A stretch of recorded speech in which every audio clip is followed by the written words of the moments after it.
Okay guys, so in this video let's talk about Git hooks. Firstly, you need to know that what Git hooks are.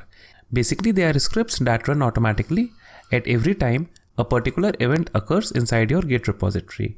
Like for example, if you try to make a commit, then a Git hook can run before the commit happens and after the commit is completed. So let's talk about Git hooks very briefly in this video, that is how do you implement those. So here we are inside our repository that is called Git tutorial. Let's see what's inside this directory here, that is inside this Git tutorial where we have our Git repository initialized. So if we do ls here, we see only index.html file, but if we do ls-a, then we see a folder called Git. So now let's cd into this folder that is called .git. So let me clear first. So now let's me cd into this .git folder and it's a hidden folder. And now if we ls here, we see that we have this folder called hooks inside this .git folder. That is inside the Git repository. So now let's cd into this hooks folder. So let's cd into this hooks folder. And now let me ls here. And now we see that we have some sample files ready here. That is provided by Git itself.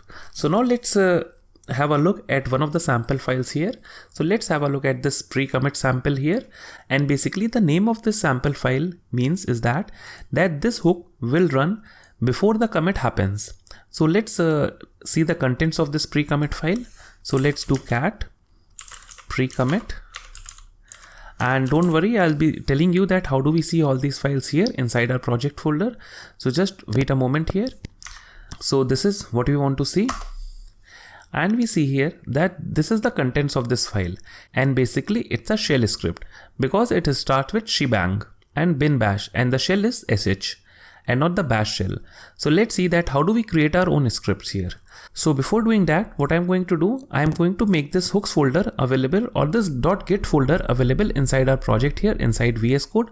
So how to do that? It is pretty simple. Firstly, you need to open your settings of VS Code by doing command and comma or control and comma on Windows, I suppose, I don't remember. And here you need to simply search for exclude like this. And now we see that we have this thing here. That is, this file is excluded or this folder pattern is excluded. So now what you need to do, you need to simply click on cross here. So as soon as we click this thing here, then we see that this .git folder is available here inside our explorer here. That is the project explorer. That is the repository explorer here. So now what we can do, we can close the settings file here. And now let's open the hooks folder here. That is this hooks folder, because these are all the same files which you saw in the terminal here. So now to create our first hook, what we need to do, we need to create a new file here. So now what I'm going to do, I'm going to create here two hooks, that is a pre-commit hook and a post-commit hook. So to create a pre-commit hook, what we need to do, we need to create a new file inside this hooks folder here. So let me click here and let me click a new file here, or let me create a new file here. And the name of the file for the pre-commit hook would be pre-commit like this. So pre-commit like this. And then let's create another hook, that is post-commit hook. So to create a post-commit hook, what we need to do, we need to create a new file again, and that would be called post-commit like this. And you do not need to include any extension here. So now let's write a bash script inside our post-commit hook. So firstly, what we need to do, we need to use the bin bash shell here, because we are doing bash scripting. And here for demonstration purposes, I am simply going to echo out something inside the terminal. So echo, I am a post commit hook like this. And now we need to save this file, that is the post commit file. And now what we need to do, and we'll be coming back to this pre-commit file here later on in the video, where we'll be running our node script inside this file instead of a bash script. So firstly, let's see that how does a bash script work, because basically in long term, you are mostly going to use this bash scripting here. So firstly, what we need to do, we need to, since we have already saved this file, and if we do ls here, we have these two files here, that is post commit and pre-commit. And now what we need to do, we need to make this file executable. So how do we do that? It is very simple to do. You simply need to do chmod +x and then post commit like this. And now we need to press enter. So now let's go back to our index.html here. And firstly, let me make a git status here. So we git status. Okay, we need to go into the root directory, that is the project repository directory, and now let's do git status here. So we see that we are on the branch master and the working tree is clean. So now let me make some edits inside this file. So let's say trying to implement post commit hook.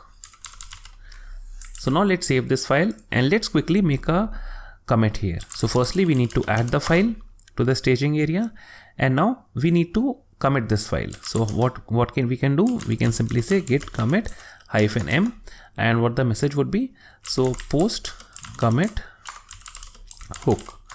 And watch what happens inside the terminal here as soon as we commit this file. So let's press enter here, and we see that our pre-commit hook was ignored because it was not an executable. So you can just ignore this thing here, but you see this thing here, that is I am a post commit hook. So from where this thing is coming, it is coming from this line here, that is echo, and I am a post commit hook. So you might be wondering that where this post commit hook might come handy. So it can be helpful for you if you try to commit your files and at the very same time you want to push it to your Git repository, that is on GitHub or Bitbucket or GitLab or wherever you want. You can simply write a command here like this, that is git push origin master, something like this, and then your Git repository would be automatically pushed to the cloud whenever you make a commit inside your application.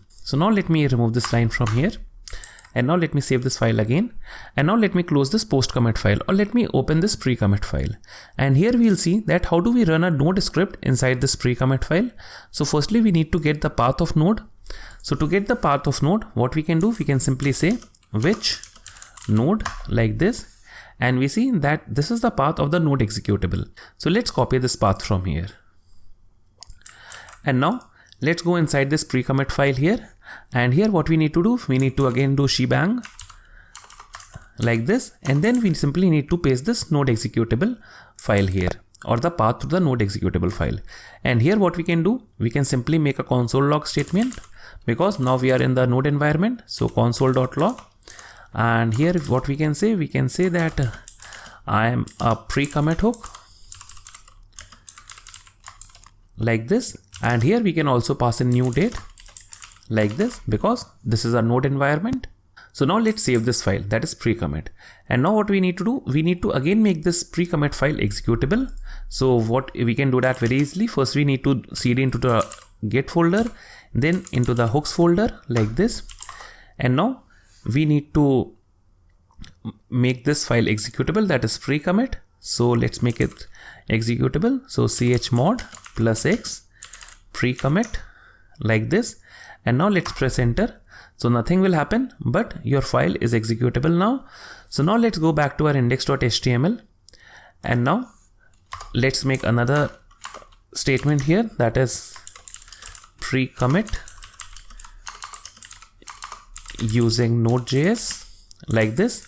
So now let's save this file. So now let's go back to our project directory,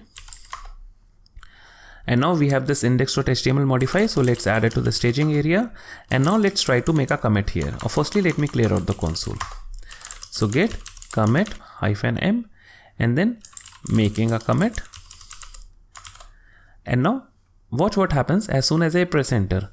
Firstly this pre-commit hook will run, and firstly we are going to see this statement, that is I am a pre-commit hook with the date time here, and then after that we'll be seeing this post commit hook because it will run after every commit, and this hook will also run before every commit.